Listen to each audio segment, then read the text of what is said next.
काज़ी हरूप के आला अदालत पारां इसरा यूनिवर्सिटी के तरमीमी बिल 2023 ते अमल दरामद रोकण का इनकार करे छॾियो ऐं प्रोफेसर डॉक्टर नज़ीर अशरफ लगारी के बतौर वाइस चांसलर इसरा यूनिवर्सिटी कम जारी रखण जो हुकुम। इन सिलसिले में इसरा यूनिवर्सिटी तरफां जारी प्रेस रिलीज़ मूजिब इसरा यूनिवर्सिटी तरमीमी बिल 2023 सिंध असेंबली में पास थियण खां पोइ मुकम्मल कानून जो हिस्सो बणिजी चुको आहे, जंहिंजो नोटिफिकेशन भी जारी थी चुको आहे। इन सिलसिले में सिंध हाई कोर्ट कराची या कंहिं ॿी अदालत कानून ते अमल करण खां रोकण जो हुकुम नाहे ॾिनो। इसरा यूनिवर्सिटी इंतजामिया मीडिया ऐं अवाम के संदसि बहितरीन मफ़ाद में इहो ॿुधाइण ज़रूरी समझे थी त काज़ी हरूप मोज़िद अदालत जे हुक्मनि खे ग़लत ऐं बेबुनियाद तरीक़े सां मीडिया ऐं अवाम खे गुमराह करे रहियो आहे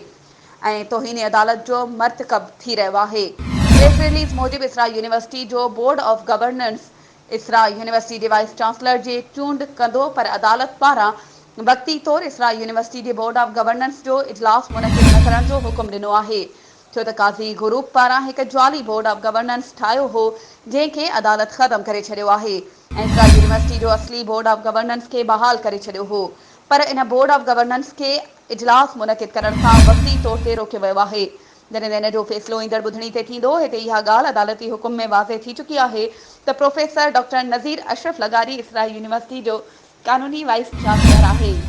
जेसीं ताईं बोर्ड ऑफ गवर्नेंस जो इजलास अदालती हुकुम खां पोइ मुनक़िद कयो वेंदो ऐं नई वाइस चांसलर जी चूंड कई वेंदी।